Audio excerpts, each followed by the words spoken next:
producing bands, we have APLO. And for this week, we're going to have 2 buzzwords. One will be a word where we're going to have to drink every time that the word is said within conversation. And then the second one will lead to rapid fire questions. So would you like to pick the word that we're going to have to drink to? No. I'm gonna. Okay. Hopefully it's something uncommon. Solo. Alright. Okay, and then do you want to pick the word where we're going to have to do rapid fire questions? EP. Would you like to start by telling us a little bit about yourself as an artist? So I started playing music when I was 7. I started playing piano, like teaching myself piano, and then I started teaching myself guitar and drums and all these instruments. And it wasn't until like the beginning of this year that I started producing music, like my own music.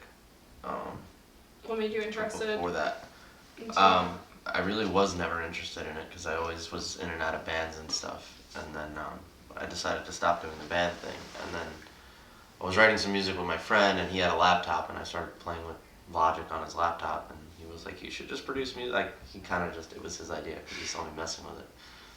I was like, I don't know how to produce music, and then it turned out I do because it's not that hard. So it was pretty easy. So I ended up producing like a whole bunch of songs for other people, actually. I ended up doing a couple EPs for people. I did someone's album. Rapid fire question.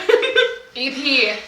Pick a question. Wait, should we pick I'll one and pick a ask? question, and then I'll ask you it. If you got famous, what celebrity scandal would you rather be involved in? Like like a leaked classic. photos on vacation. You're like, See, that's like most likely. Like, that'll probably happen, you know? Like, that's like most likely to happen. Pretty That's harmless fine. one. And you can, you know, Yeah. I wouldn't be that worried. It's like a I'd be gateway like- scandal. If that happened, I'd be like, okay. yeah. You know? You'd be like, you know what, I was on vacation at the end of the day. I Like, enjoyed it. I was having a good time. Yeah. I think that's the most harmless one, so I'll go with that because it's just the most, like, no one can give me shit for that. Yeah. You know? Like, the paparazzi snuck into my vacation. Yeah. I was naked. Sorry. So what made you decide to start producing yourself from producing other people? You know, when you're a producer, you're kind of just in the background of everything, making all the music, you know, and I kind of decided to be an artist that puts music out. And I always wanted to do my own solo thing, but I'm really critical of my own music, like the music that I make. So I've written my own songs in the past, but never really put anything out until now because I didn't really have the production know-how to do it. And after I started doing EPs and Rapid fire question. after I started doing music for other people, Okay. I decided I was Yeah.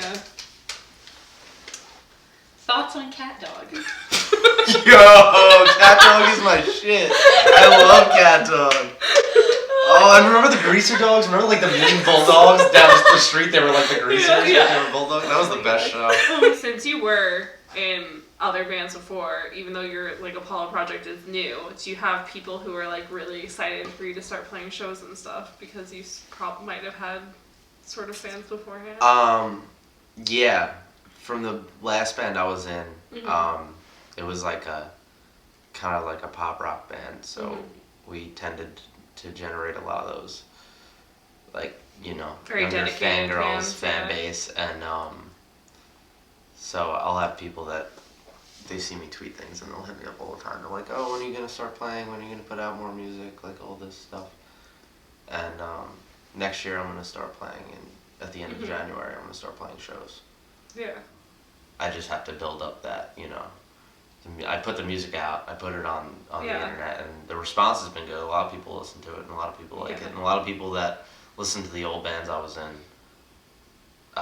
were surprised because it's not like, I mean, I've been in like hardcore bands and pop punk bands and stuff, and if you listen to what I'm doing now, it's like Drake meets like Skrillex, like EDM, dark. You know, it's like all over the place, kind of. You know, I'm doing a lot of different stuff. I mean, and I'm still playing instrument. It's not like it's all.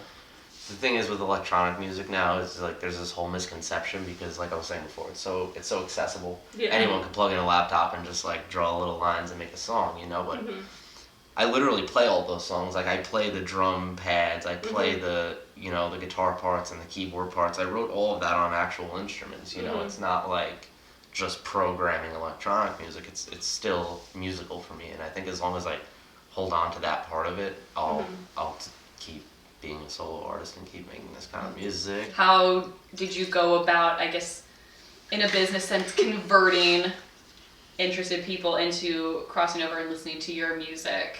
Yeah, Was 'cause that it's like so a concerted different. effort because it is such a genre jump? It's such a big difference from like, I mean, you can still hear elements of like kind of pop punk, kind of like emo, like all the stuff I grew up on, all the music I grew up on, like Brand New, My Chemical Romance, all that stuff. Definitely Is lyrically. like lyrically and Yeah. vocally, like you 100%. If I had a band behind me, it would be that, But it's because I'm doing it over all this like electronic, hip hop, EDM stuff. It tends to have its own subgenre or whatever. But I mean, everyone that knows me from the bands I was in listens to it and they like it, because it still maintains that kind of emo alternative vibe. It doesn't matter if it's in the poppy or electronic. It hasn't made a difference. It's still like, they still like it, because it's presented in a way that's, I think social media now, and I think it's such a huge part of music. Like, you almost can't be a musician and not have social media. Yeah. Like there's no way to.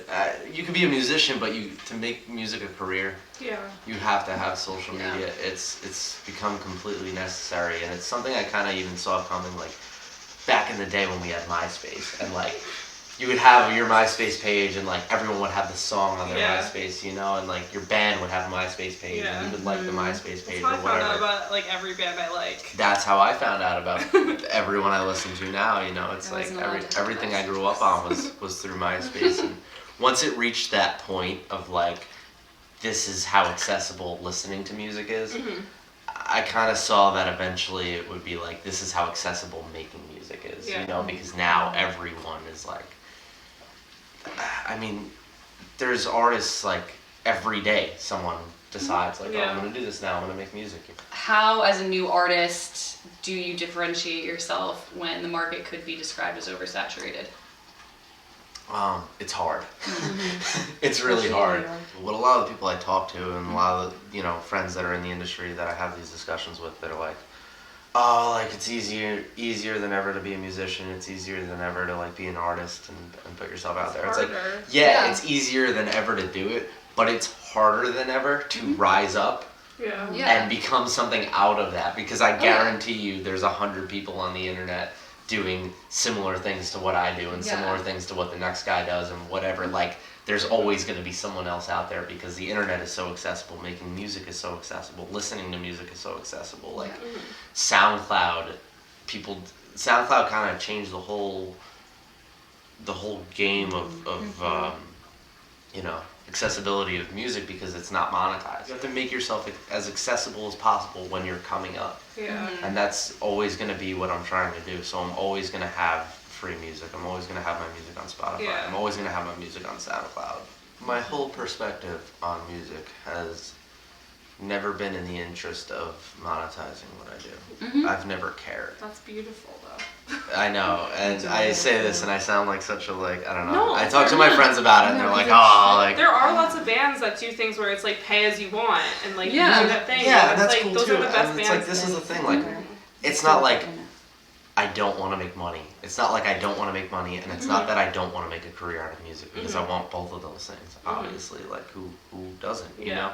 But it's at this stage of what I'm doing, it's not nearly as important to me to make money as it is to have the exposure. Yeah, get yourself out To there. put the music out there, I want it to reach as many people as possible in this stage of what I'm doing.